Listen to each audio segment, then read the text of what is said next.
तो तुम लोग भाई नीचे करो ना। देश के प्रधानमंत्री नरेंद्र मोदी जी राष्ट्र के हित में जो निर्णय लिए हैं, बिहार में भी हम लोगों ने जब सत्ता में थे उसी समय मुख्यमंत्री नीतीश कुमार जी और श्रद्धेय सुशील मोदी जी के नेतृत्व में ये निर्णय हुआ था और हम नेता प्रतिपक्ष के रूप में इसका समर्थन भी किए थे। और आज ये पूरे देश में लिया गया है जातीय जनगणना, और ये इन लोगों के हाथ में जो राजनीति का तोता था वो उड़ गया, बौखला गए हैं, परेशान हैं। अब कई रूप बदल करके इनकी कई भाषा भी निकलेंगे, लेकिन राष्ट्र के हित में, उसके विकास के हित में, आने वाले भावी पीढ़ी के उत्थान के लिए प्रधानमंत्री ने निर्णय लिया है। स्वागत है। और इस निर्णय पर विकास की गति बढ़ेगी। ऐसे परिवारवाद की जमींदारी का जमीन खिसकेगा। ये लोग ज्यादा दिन अब राजनीति नहीं कर पाएंगे। जब जमीन से जुड़े लोग आगे आ जाएंगे तो तेजस्वी यादव वो क्रेडिट ले रहे हैं कि हमने सरकार में जब मुख्यमंत्री थे तो जाकर मिले और हम करवाए और जश्न मना रहे। अरे तेजस्वी यादव जी 15 साल अवसर मिला था, क्यों नहीं बोल पाए थे? ये निर्णय तो जब बीजेपी सत्ता में थी तब हुई थी, आप तो उस समय विपक्ष में थे। ये लोग सिर्फ भौकाल बनाता है, करनी कथनी में समरूपता नहीं है। भारतीय जनता पार्टी आज लोगों के हित में आरक्षण भी दिया, लोगों को रोजगार उत्थान का अवसर भी भाजपा ही देगी। राहुल गांधी वो ट्वीट कर कहा था कि मैंने कहा था ना मोदी जी को कि करवा कर रहेंगे जाति जनगणना। राहुल गांधी जी को लंबे समय तक सत्ता में अवसर मिला, सिर्फ बात बना रहे हैं। जातीय उन्माद फैलाने का, समाज को बांटने का, सामाजिक सौहार्द खत्म करने का सिर्फ रणनीति राजद कांग्रेस के कल्चर में समाया है। लेकिन भाजपा एक राष्ट्र श्रेष्ठ राष्ट्र, सबका साथ, सबके विकास के भाव को ईमानदारी से निभाता है। और उन्होंने देखा कि इनके गंदे मानसिकता सिर्फ सामाजिक ताना बाना को तोड़ने के लिए है, विकास के लिए नहीं। प्रधानमंत्री जो निर्णय लेते हैं उसकी अगली प्लानिंग भी उत्थान और कल्याण का कर लेते हैं। जिस तरह देश के यशस्वी प्रधानमंत्री जी ने इस देश के सपनों को साकार करने का काम किया और जातीय जनगणना की शुरुआत की, हमारे प्रभारी मंत्री सभी जो 21 मंत्री हैं सभी जिले में जाकर इसके प्रेस कॉन्फ्रेंस भी करेंगे। और इस देश में जितने लोग हैं, चाहे वो कांग्रेस पार्टी की सोनिया गांधी जी हो, राहुल गांधी जी हो, लालू प्रसाद जी हो, और हम लोगों के मुख्यमंत्री आदरणीय नीतीश कुमार जी हो, सबके सपनों को पूरा करने का काम जातीय जनगणना करके आदरणीय प्रधानमंत्री जी ने किया है। और बिहार के विकास में हम क्या योगदान कर सकते हैं, हमारे मंत्री लगातार इस समीक्षा कर रहे हैं और विकास को आगे ले जा रहे हैं।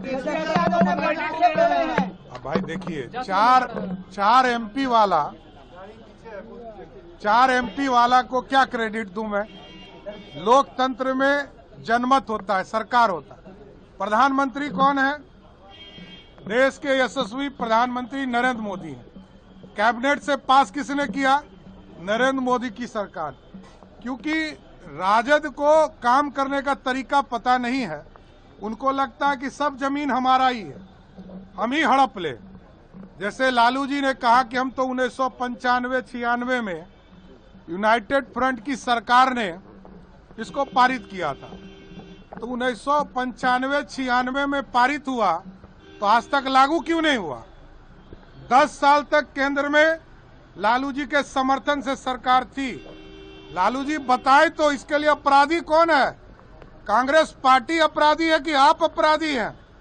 कि 10 साल, आज लगभग 30 साल पहले जो आपने कानून बनाया, आदेश पारित किया, वो लागू ही नहीं हुआ। ये कौन घोटाला है? और सोनिया गांधी जी को इसलिए मैं याद कराता हूं कि इस देश में राजीव गांधी जी की चर्चा वो करती हैं कि राजीव गांधी जी ने सपना देखा था कि महिलाओं को आरक्षण मिले, किसी ने आरक्षण नहीं दिया और लालू जी ने तो कॉपी ही फाड़ दिया था बिल का। तो आप याद कीजिए, सबका सपना मोदी जी पूरा करते हैं। ये बेचारे लोग सिर्फ क्रेडिट ले सकते हैं, ये लोग हल्ला कर सकते हैं, यही काम है इन लोगों के पास।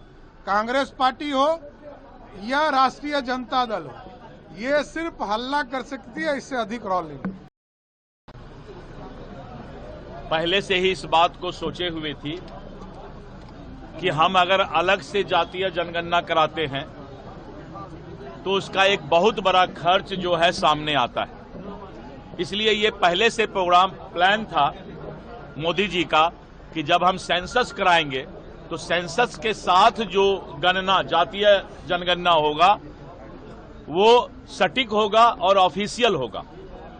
इसलिए इस देश का पैसा भी बचेगा और सेंसस के साथ हम ऑफिशियल जातीय गणना भी कराएंगे, जिससे कि आने वाले समय में सभी जाति को उनका अधिकार हम सेंट्रल गवर्नमेंट के ऑफिशियल पोर्टल से दे पाएंगे।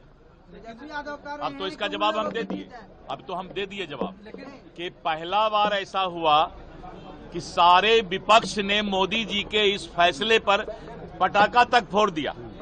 ये एक नया माहौल देश का बना है कि अब मोदी जी के समर्थक सभी इंडी गठबंधन के नेता धीरे धीरे बनते जा रहे हैं और कल इसका प्रमाण मिला है। लेकिन मोदी जी अपने आप में विगत 3 वर्षों से इस बात को दिमाग में रखे हुए थे कि जैसे ही सेंसस, क्योंकि सेंसस का एक अवधि होता है, जो भारत में सेंसस होता है देश में, उसका एक काल होता है, खंड काल होता है। तो वो सोचे हुए ही थे कि गणना के साथ हम जातीय गणना भी कराएंगे तो देश का पैसा अलग से खर्च नहीं करना पड़ेगा। और एक अच्छा माहौल पूरे देश में बना कि आज मोदी जी के फैसले पर सभी विपक्ष पटाखा भी फोड़ने लगे और मिठाई भी खाने लगे। मैं भारतीय जनता पार्टी का प्रदेश अध्यक्ष सभी विपक्ष को धन्यवाद देता हूं कि आप मोदी जी के किए हुए कार्य पर अब पटाखा फोड़ रहे हैं, मिठाई खा रहे हैं। यही माहौल इस देश में जरूरत है।